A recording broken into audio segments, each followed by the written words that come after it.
Bom, então, se me permitirem, começaríamos os nossos trabalhos, até porque teremos sempre a limitação horária do início do plenário, hoje com declarações políticas. Agradecer desde já a disponibilidade para estarem presentes aqui na Assembleia e o vosso exercício de cidadania de trazerem uma petição pública e a discussão a esta Casa. A dar uma primeira nota, estão representados nesta audição os grupos parlamentares do PSD e do Partido Socialista. Este é sempre um dia difícil para os grupos parlamentares mais pequenos poderem estar presentes, até porque hoje a sessão plenária tem como tema as declarações políticas e, portanto, há sempre aqui uma maior dificuldade de articulação dos grupos parlamentares. Se, entretanto, alguns dos grupos parlamentares se juntar sem prejuízo de já ter começado a vossa intervenção, obviamente terá essa mesma intervenção.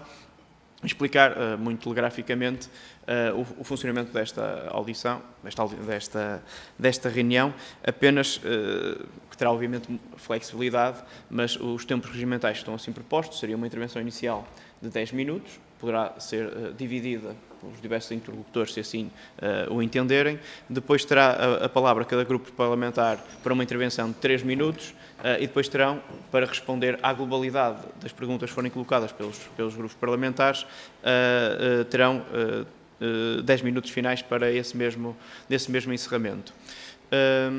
Se assim estiverem em condições, eu julgo que será, agora não sei se será engenheiro ou doutor, eu presumo que estaremos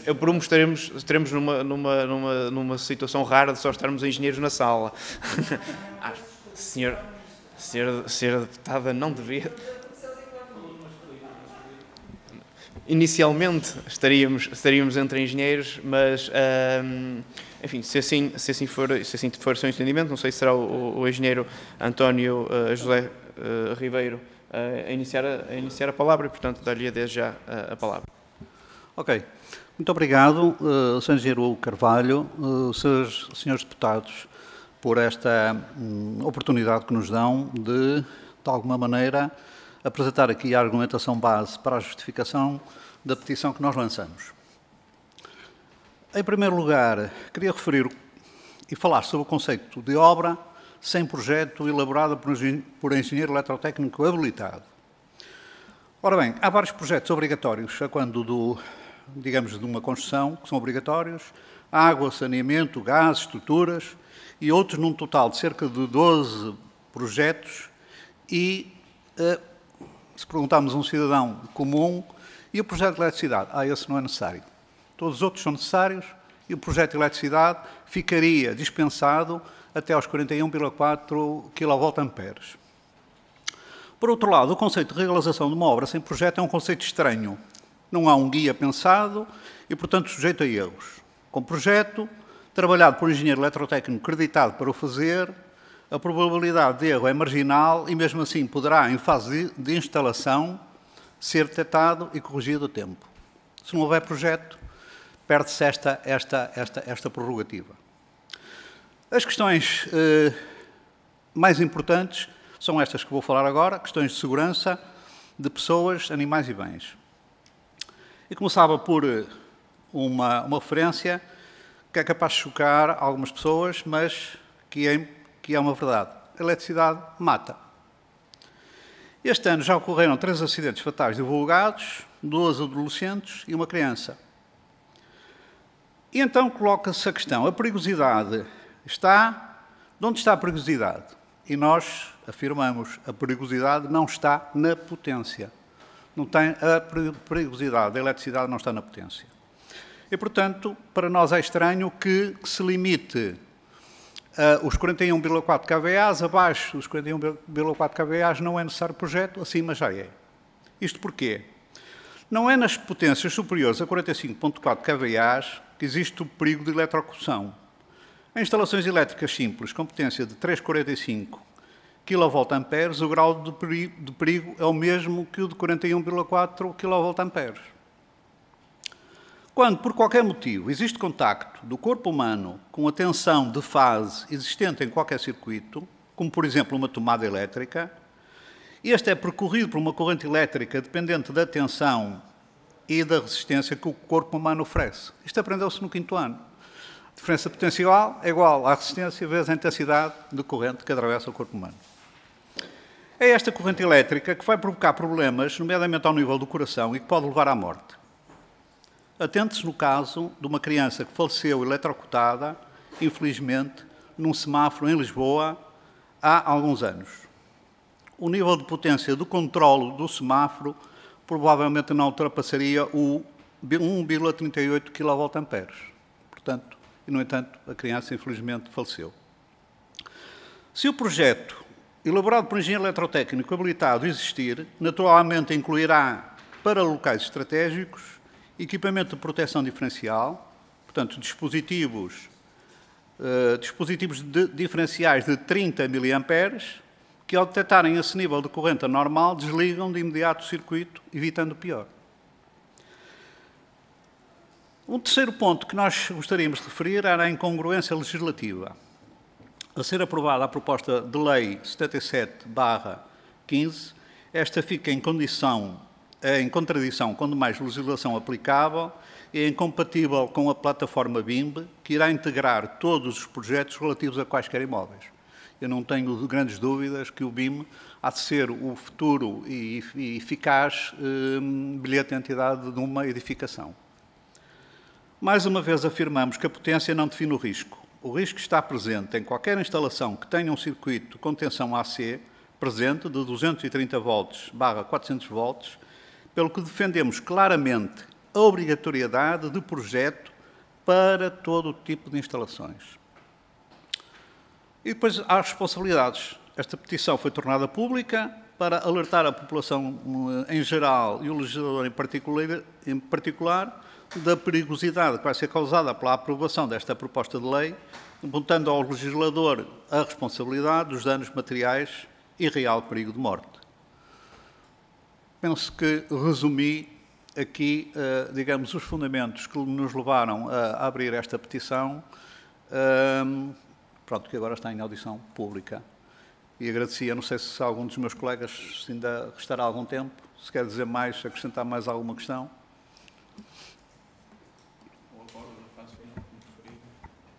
Posso? Ora bem, aquilo que o engenheiro Vilas Boas disse, não tenho muita coisa a acrescentar. É claro que, a partir do momento que a energia elétrica está presente, o perigo está presente. E não tem nada a ver com a potência para que a instalação está definida. Ao mesmo tempo do perigo, nós, ao criarmos uma fasquia para a potência, vamos fazer com que os projetistas nunca desçam abaixo dessa fasquia para não perder a oportunidade de fazer o projeto e cria-se uma situação um pouco anacrónica, complicada. Sendo que eu, quando faço um projeto, e todos os alunos que eu tenho, eu sou professor no Instituto Politécnico de Bragança, digo, depois de fazer o projeto vou otimizá-lo, vou tornar a instalação mais eficiente. E, portanto, eu não sei se haverá muita gente depois, quando chegar aos 41,4, queira baixar a potência. Não baixa, fica ali. E, portanto, é uma situação perversa. Outra situação que eu também gostaria de falar e que tem sido preocupação aos meus alunos dos meus alunos e ex-alunos, para terminar. Isto vai fazer com que a grande parte da camada jovem que entrou na engenharia há pouco tempo irá perder empregos. Porque, reparem, nós não somos um país grande e, portanto, o nível de edifícios, o tipo de edifício que se faz mais neste país são os edifícios mais pequenos, ou seja, aqueles que poderão ter uma potência prevista abaixo dos 41,4 kVA. Abaixo de 41,4 kVA, há outra situação perversa. O que é que fica? Lares de terceira idade, pequenos hospitais, centros de saúde, escolas e, portanto, locais onde existe a perigosidade e que as pessoas que os utilizam têm que estar protegidas. Uma criança tem que estar protegida porque não tem a noção do perigo. E o idoso, infelizmente, já deixou de ter a noção do perigo também. Não tinha mais nada a acrescentar. Muito obrigado. Posso falar no fim? Então, assim sendo, eu vou tentar ver se isso passaria então de imediato a palavra ao grupo parlamentar do Partido Social Democrata. Não era um susto tão grande. Eu ia dizer do Partido Animais, Pessoas e Natureza, agora coligados. Mas passaria a palavra ao Sr. Deputado Paulo Muniz para uma intervenção, 3 minutos, obviamente com flexibilidade. Muito obrigado, Sr. Presidente. Cumprimento as senhoras e os seus deputados e os senhores peticionários e, em nome do Grupo Parlamentar do PSD, agradeço a vossa iniciativa e, assim como a vossa apresentação inicial, que, embora sucinta, foi completa e esclarecedora. Nós entendemos que há aqui duas dimensões nesta proposta de lei que são fundamentais. Uma primeira, como bem enfatizaram, o tema da segurança. Talvez a questão da potência não seja, potência elétrica, não seja muito, digamos, esclarecedora para a maioria das pessoas, mas se dissermos que a vasta maioria das instalações de baixa tensão residencial estará abaixo dos 20 kVA ou kV-ampere, ficamos com uma noção clara, digamos, do universo que passaria ou passará a estar abrangido pela ausência de obrigatoriedade de projeto elétrico em todo o país. Portanto, significa isso que esta proposta, como está feita, vem trazer a lei da selva, vem trazer a anarquia total ao sector das instalações elétricas. E há aqui questões que são de uma importância e de uma gravidade extrema. Quer dizer, um disjuntor diferencial que, no fundo, impede que os 30 miliamperes de fibrilação do coração, do músculo cardíaco, e que provocam a morte por eletrocução, o evitem esta circunstância, possa deixar de estar assegurada a sua presença numa instalação elétrica de baixa tensão. Isso é inadmissível. Isso é uma regressão civilizacional. Isso é um nivelar por baixo de quem teve esta ideia peregrina. Isto é trazer o país para um retrocesso tecnológico do qual nós, efetivamente, já não estamos a este nível. Não se percebe. Quer dizer, há aqui... Nós até, francamente, achamos que isso é um lapso. Honestamente, é um lapso. Para além do vazio legal que se irá abrir de quem é a efetiva responsabilidade num acidente destes. Se é do Estado, se é do Governo, quer dizer, o país fica desprotegido. Nós estamos a legislar no sentido do terceiro mundo. Quer dizer, isso é inadmissível. Bom. Outra dimensão é uma dimensão económica. As normas, a instalação elétrica e o projeto é um instrumento de política económica.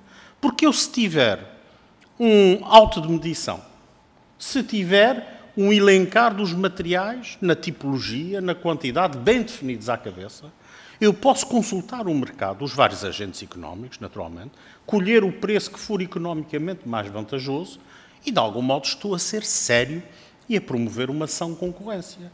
Na ausência de um documento orientador, como um auto de medições, ou associado a um projeto, uma tipologia dos materiais utilizados, fica ao livre-arbítrio de quem quer fazer e quem quer prestar o serviço e não é comparável. Quer dizer, nós estamos, do ponto de vista económico também, a retirar a racionalidade que um projeto devidamente elencado do ponto de vista elétrico permite introduzir. Portanto, esta proposta, desse ponto de vista, ao limitar aos 41.4 kVA o início da exigência do projeto elétrico, é uma aberração. É uma aberração, é um retrocesso tecnológico, é um retrocesso civilizacional que, volto a dizer, no nosso entendimento, só pode passar por um lapso, por um erro grave ou mesmo pela ignorância de quem se imiscuía em matérias que manifestamente não têm competência. Muito obrigado. Muito obrigado, Sr. Deputado Paulo Muniz. Passaria agora, para terminar esta ronda de intervenções do Grupo Parlamentares, ao Sr. Deputado José Carlos Barbosa, do Grupo Parlamentar do Partido Socialista. Obrigado, Sr. Presidente, Srs. Deputados. Dar as boas-vindas ao Sr. António José Vilas Boas Ribeiro, ao Sr. Luís Manuel Pizarro, o Pizarro da eletricidade. Temos um Pizarro na saúde, agora temos um Pizarro na eletricidade.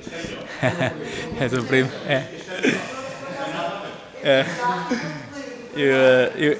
E também dizer-lhe que é um gosto ver um professor de Bragança, que passei lá um ano da minha vida a estudar, por isso gosto muito daquela terra. E o Francisco José Pinto. Em primeiro lugar, felicitar os peticionários pela iniciativa. Este tipo de iniciativas são muito importantes para nós, porque muitas vezes dão-nos conta da necessidade do setor e são verdadeiros alertas de quem está no terreno para o processo legislativo e para percebermos que às vezes podemos cometer podemos estar a fazer uma lei que, por vezes, cria-nos problemas no futuro. E tal como indicam na vossa petição, Portugal tem sido um exemplo no setor energético, não é? Seja na produção de energia, através dos renováveis, nas eólicas, nas hídricas, no solar, seja na distribuição de energia, que praticamente todo o território nacional está coberto com uma boa rede de distribuição, e seja nas instalações elétricas em casa, porque se nós víssemos há 20 anos atrás, aliás, quem fizer reparações, também sou eletrotécnico e fazia, quando era miúdo, fazia algumas reparações elétricas e percebíamos que o cabo utilizado era o cabo de telefone, não é? Para as tomadas e para os interruptores, ainda devem ser desse tempo. Ou seja, este processo ao longo dos anos de melhoria de projeto, no setor de projeto, até de formação de jovens engenheiros, duplicou o número duplicou até triplicou o número de engenheiros eletrotécnicos e pessoas com capacidade de projeto no país, ou seja, nós estamos a fazer os investimentos certos e estamos cada vez melhores e somos um exemplo a nível energético. E uma das coisas que eu, quando comecei a minha carreira e quando fazia os primeiros trabalhos elétricos, era a dificuldade de trabalhar sem projeto.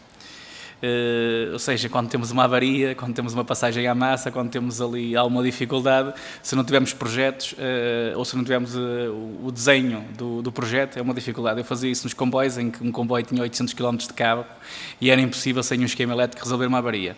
E às vezes perguntava a muitas pessoas em casa como é que eles resolviam a avaria. Era um bocado a olho, tenta aqui, tenta ali, e hoje em dia acho que não existe essa necessidade, acho que o projeto é muito importantíssimo. E há pouco dizia um colega que às vezes o problema, quem faz a casa poupa ali uns trocos porque não faz projeto e porque aldrava ali um bocadinho a instalação, mas depois quem vende a casa e quem mantém a casa tem problemas no futuro, seja na segurança, com a não instalação dos diferenciais ou das proteções, ou até seja no custo na manutenção, porque queimam muito mais lâmpadas, temos muito mais problemas com as tomadas, com os interruptores. E cada vez mais temos de ter, aliás, devemos fiscalizar ainda mais aquilo que é instalado e as residências para percebermos que aquilo está a ser cumprido. Outra coisa que vos queria dizer é que o Governo deu entrada de um diploma solicitando uma alteração legislativa, mas compete à Assembleia da República dizer que o Governo está ou não autorizado e não alterar especificamente a linha a linha. O que é certo é que nós, ao longo destes tempos, fomos acompanhando as preocupações do setor, sejam através das associações, sejam através da vossa petição. Nos grupos WhatsApp de engenheiros eletrotécnicos eu recebi centenas de pedidos, seja através das associações de setor que representam os trabalhadores liberais do setor, seja através das ordens dos engenheiros, a ordem dos engenheiros técnicos, ou seja, toda a gente manifestou a sua preocupação. A primeira versão da linha N dizia só rever, eliminar e simplificar as exigências documentais nos procedimentos urbanísticos, já foi alterada para rever, eliminar e simplificar as exigências documentais nos procedimentos urbanísticos, salvaguardando a segurança de pessoas e bens, nomeadamente no que se refere às instalações elétricas.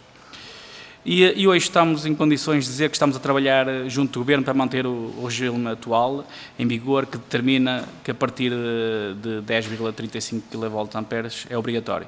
Pronto, esta era aquilo que vos queria dizer, estamos a trabalhar para isso e estamos a acompanhar as vossas preocupações e as preocupações não só dos peticionários, mas de todo o setor, das ordens, e eu acho que o caminho deve ser este, é um caminho de responsabilização dos técnicos que fazem o projeto e de responsabilização de quem instala para instalar bem, porque 90% das pessoas não têm condições para avaliar se a instalação elétrica está a ser ou não bem feita e, como disse muito bem, o que determina a perigosidade não é bem a corrente, depende da proteção, depende do diferencial, depende dos... Não, é a corrente, mas não é a potência, mas depende sempre da proteção até dos sapatos, ou até da umidade, ou seja, há um conjunto de fatores que determinam a perigosidade da instalação e, claro, que passar de 10,35 para 40 não tinha nada a ver com perigosidade, porque potências baixas podem provocar danos irreversíveis numa pessoa até a morte. No fundo era perceber se esta é a vossa principal preocupação ou se existe mais algum conjunto de preocupações e se é este o caminho que devemos fazer, que é manter a exigência da obrigatoriedade até 10,35 kV. Já passei 5 minutos. Obrigado, Sr. Presidente, por me deixar falar mais um pouco.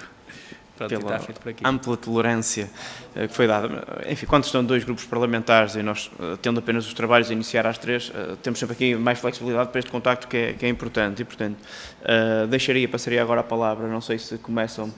O Sr. Engenheiro Francisco, exatamente, passaria a palavra, enfim, 10 minutos, com, obviamente, flexibilidade que seja necessária para todos. Eu vou tentar ser extremamente sucinto.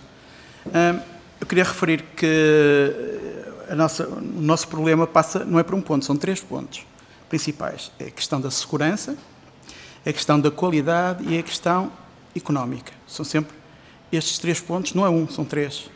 Claro que a segurança é aquele que se impõe mais responsabilidade, é o mais importante deles todos, porque a vida não tem preço e é extremamente importante para nós. Portanto, depois a questão da qualidade está também ligada à parte económica. Quando um dos setores tem aqui uma situação disruptiva, não é controlado, depois também cria problemas no mercado, quer de qualidade, quer de preço, ok? Que é no caso das instalações elétricas, ok? Também queria fazer aqui uma referência, por coincidência, nós os 3 membros somos membros da Associação Nacional de Engenheiros Eletrotécnicos, portanto, aqui o meu colega é o presidente e nós dois somos os 2 vice-presidentes também, e esta petição vem também de encontro a um artigo que nós escrevemos que diz que a eletricidade mata. E é com base neste, que depois podemos deixar este artigo aqui que nós escrevemos, que a Associação dos Engenheiros Eletrotécnicos de Portugal escreveu, eu posso deixar junto dos grupos parlamentares que manifestam, tanto que tem um descritivo assente também nas palavras aqui do engenheiro Vilas Boas sobre aquilo que nós estamos aqui a versar. Mas eu só queria, para terem a certeza da nossa argumentação, eu só queria deixar aqui mais um ponto. A menina que morreu numa casa de banho foi numa casa de banho de uma habitação. Nós não sabemos se essa habitação tem um contrato de potência de 6.9, 3.45, 10.35 ou 20.7 kVA. Não sabemos. Portanto, não é a potência que é importante. O que causa a fibrilhação no coração é quando uma corrente elétrica passa sobre esse coração, seja ela com a terra, ou seja entre 2 fases, ou outra solução, outra situação, seja ela qual for, em termos de diferença de potencial que existe e que promove essa corrente a passar pelo coração. E também, no caso dos diferenciais que falamos de 30 mA, sem querer seguir num aprofundamento técnico, também depende da resistência de terra e outras coisas mais. Portanto, não é aí só um ponto que diz, não, vamos proteger com 30 mA e já está. Não, isto merece, em cada situação, um estudo e um projeto de quem sabe, para protegermos os cidadãos da melhor forma que sabemos e que podemos fazer. Porque senão aí era sempre o mesmo receituário médico. E que somos obrigados. E que somos obrigados. Daí, nós, na nossa petição, no nosso artigo, a nossa potência não existe potência. Aonde há eletricidade, há perigo. Daí a nossa responsabilidade em, como engenheiros eletrotécnicos, termos consciência dessa perigosidade e de projetarmos, elaborarmos os melhores projetos, as melhores instalações para que os cidadãos tenham a menor probabilidade de ter um incidente, ok? Ponto. Era só isto. Obrigado. Muito bem. Posso? Sim. Bom, eu queria só acrescentar aqui que, de facto, relativamente a esta lei, os 44.1 não fazem sentido,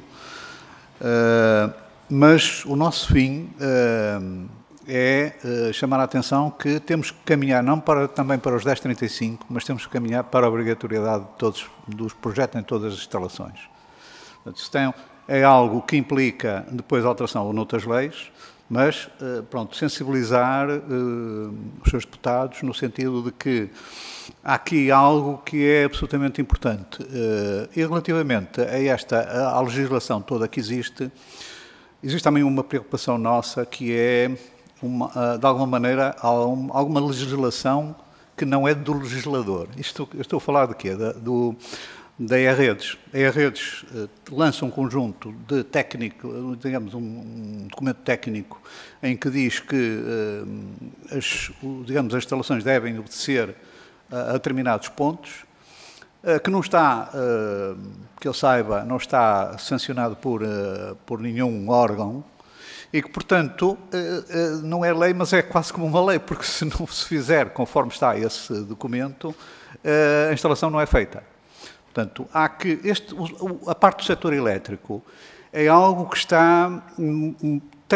tem muitas incongruências. Curiosamente, eu até que sou da área de telecomunicações, não vejo isso, por exemplo, nas telecomunicações. As telecomunicações estão a funcionar perfeitamente.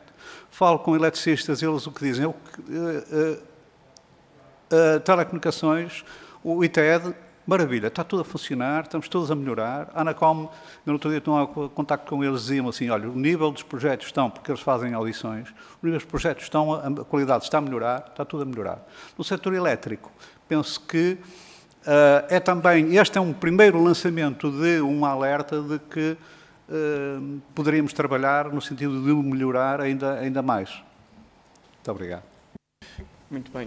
Então, terminada que está esta audição, gostaria já o Sr. Deputado Paulo Muniz. Obrigado, Sr. Presidente. É só talvez para facilitar a comunicação. Como percebi que vão entregar... pronto. Para ser distribuído pelos outros grupos parlamentares que não estão presentes, enviar aos serviços... Sim, era isso que eu iria sugerir. A primeira nota que tinha, o documento do artigo que foi falado pelo engenheiro Francisco Pinto, que pudesse ser enviado para o mesmo contacto que foi feito parte da Comissão, porque assim é enviado a todos os deputados da Comissão e não apenas a quem aqui está, porque, enfim, muitas vezes para os partidos mais pequenos não é uma questão de opção, não conseguem mesmo estar no âmbito da agenda dos trabalhos. Depois deixar como boa nota, agradecer os contributos técnicos que aqui foram dados, a sensibilização clara que aqui foi feita, aponto como registro pessoal para trabalho futuro os requisitos da E-Redes, um dossiê que podemos então avaliar também de futuro. E se me permitirem só apenas dar uma nota, porque eu fazia parte, e faço parte do grupo de trabalho de habitação deste diploma, só para que fique aqui um aspecto claro. O diploma que deu entrada do Governo era uma autorização legislativa. Os grupos parlamentares não podiam, de certa forma, condicionar ao detalhe aquilo que era a autorização legislativa que o Governo pedia à Assembleia da República. Nós apenas podíamos dizer quais as áreas em que o Governo podia alterar ou não. Não podíamos dizer como é que o Governo queria alterar. Só podíamos dizer que tem autorização para legislar neste domínio ou naquele domínio. Isto, de certa forma, limitou a ação aqui dos grupos parlamentares. E esta PPL 77 não é só sobre a parte elétrica, tem outros requisitos que todos consideramos fundamentais. A PPL tinha como objetivo a reforma e a simplificação dos licenciamentos no âmbito do urbanismo e ordenamento do território. E todos nós reconhecemos que nós temos que agilizar os processos de licenciamento. Aquilo que foi o entendimento dos diversos grupos parlamentares, o PSD apresentou uma proposta de alteração que visava que esse limite passasse para os 20 kVAs. Aquilo que foi o entendimento dos diversos grupos parlamentares, tentaram condicionar da forma que conseguiam. O documento foi aprovado com uma apresentação de uma proposta de alteração do Partido Socialista, onde procuramos colocar naquela a linha D, acrescentando que poderia legislar, rever, eliminar e simplificar as exigências documentais nos procedimentos urbanísticos, e acrescentamos uma segunda parte, salvaguardando a segurança de pessoas e bens, nomeadamente no que se refere às instalações elétricas. Aquilo que há, o sentido dessa proposta de alteração era precisamente que o limite dos 10,35 kVAs fosse mantido, e, portanto, será essa, neste momento, é essa alteração que está aprovada, que vai não totalmente ao encontro das expectativas, porque já percebi que havia um caminho para que a potência nunca sequer fosse equacionada e que todas as potências pudessem ter um projeto, mas obviamente pelo menos as principais preocupações que aqui foram levantadas do ponto de vista da segurança estão acauteladas, enfim, com um amplo consenso também aqui nesta Câmara, e portanto cá estaremos para diálogos futuros.